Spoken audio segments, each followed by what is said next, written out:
The object of our desire has within it everything necessary for it to become manifest in our world. It has everything within it necessary for that dance to take place between heaven and earth. It's a self-reliant, self-sufficient idea that has everything necessary in it to manifest itself. He's saying, but we keep thinking of it as contingent on something else happening first. And it's not. The way out is not through. The way out is to.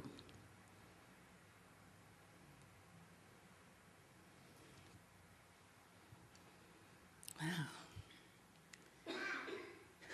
Ooh. This is so good when we just stop long enough to listen. Stop long enough to consider.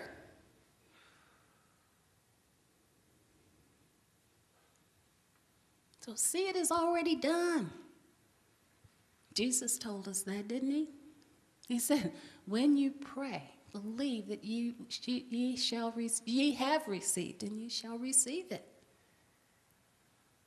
See, it is already done. See, it is already here. See, it is already belonging to us. But we don't see that as long as we're dwelling in the land of I don't have.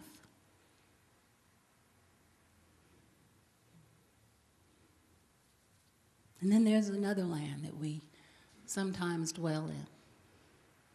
It's called the land of what if. Whoa. Now, the land of what if is the land of imagination, okay? And when we're walking down the main street of the land of imagination, what you'll find is that you're going to come to a fork in the road. And at that fork in the road, one direction leads you down a path of the fearful use of imagination.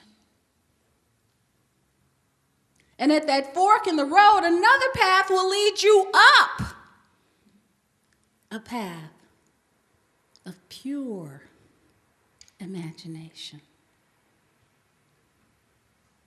Which path do you think we take most often? Yeah.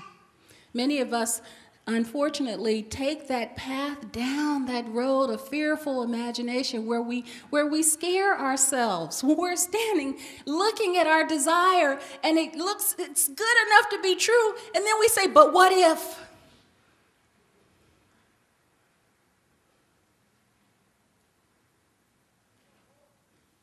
But what if I start a business and I don't have any customers?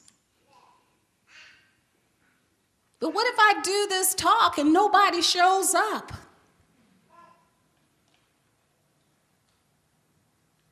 See, that negative use of what if has stopped more dreams than the appearance of the lack of money. That negative use of what if has stopped more dreams than I don't know how to do it.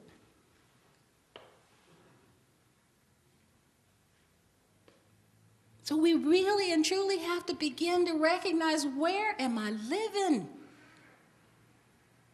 Where am I dwelling? What if I buy a house and then in 5 years I lose my job?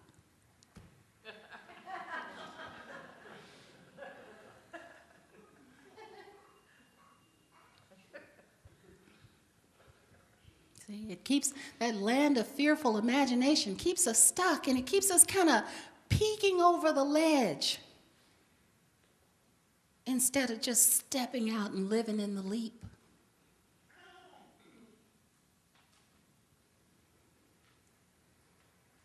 See, but on the other hand, that other fork in the road takes us to that land of pure imagination, where we begin to open and envision our desires without limits, where we begin to recognize that just my vision, hear this word, recognize that just my vision and my belief, Just that is enough to give the law everything that it needs for my fulfillment. Just my vision and my belief is enough to enable that dance between heaven and earth and bring forth the manifestation.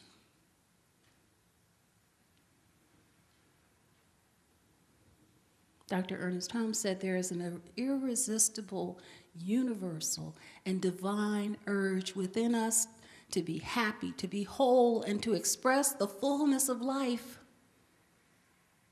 It's in us. Just like Ricky Byers said, it's already in here.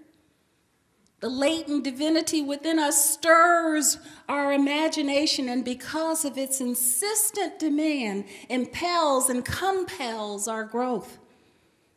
It is back of every invention. It proclaims itself through every creative endeavor. It has produced sages, saints, and saviors, and will, when permitted, create a new world in which war, poverty, and famine will have disappeared.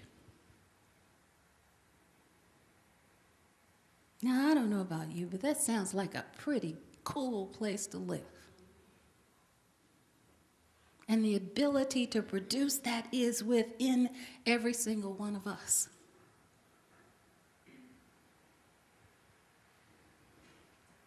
But see, sometimes what I find is that a lot of people say, but you know, Dar, that's a big jump to me between the negative use of imagination and that pure imagination that you're talking about.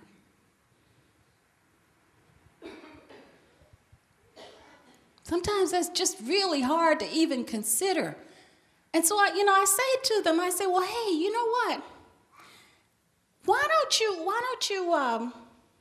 you come over Monday night? Because we're going to be in the land of I Am Monday night. I'll be here. Dr. J will be here. Reverend Celeste will be here. That's where we're going to be Monday night. Well, I can't come Monday. Okay, well then Tuesday night, Dr. Cynthia will be here in the land of I Am. Why don't you come Tuesday night and spend some time? If you can't come Tuesday night, Wednesday morning.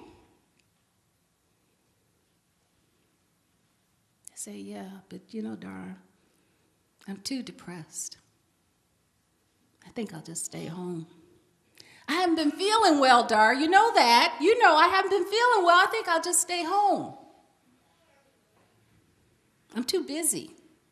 I got so much to do, Dar. Have you seen my calendar lately? I think I'll just stay home. And I'm thinking to myself, home is the problem. Where we're living is the problem.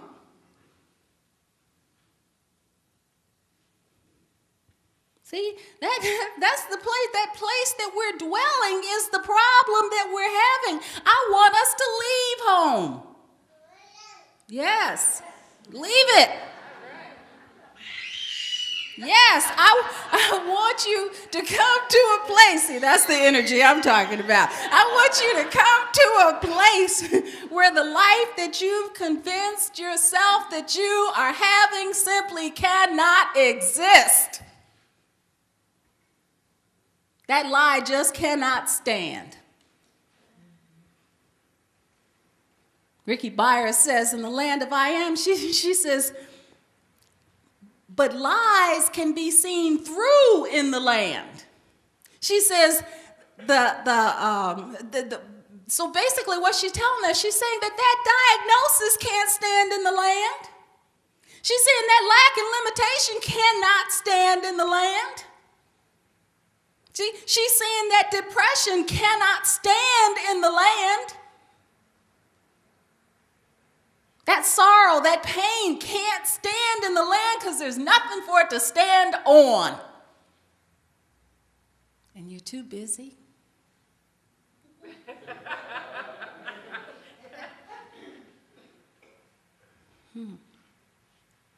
She says you can't fall from grace in the land. You cannot be hurt in the land. There's more than enough in the land, and you're always at home. Always at home. So I don't know about you, but that sounds like a mighty great place to stand. A mighty great place to live and dwell. At least most of the day. Well, at least some of the day. But again, some people tell me, they say, Dar, it's just a big jump you're talking about from I don't have, from I am not to this land, this wonderful land that you're talking about. And you know what I tell them? There's kind of a intermediary land where we can go, where we can live. Another step in between. And what we call that is the land of why not, where we begin to challenge some of those ideas, some of those lies that we've convinced ourselves of, where we begin to challenge that and say, wait a minute, why can't I be happy? Why can't I be well? Why can't I be rich? Why can't I be happy? Why can't I? We begin to challenge those old ideas.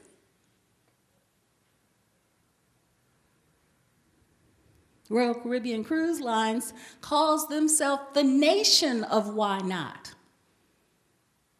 And look at their ships. Look at what they do on those ships. Bill Gates said, we started with a vision of a computer on every desk and in every home. And every day, he said, we're finding new ways for technology to enhance and enrich people's lives. We're really just getting started. So where are you living?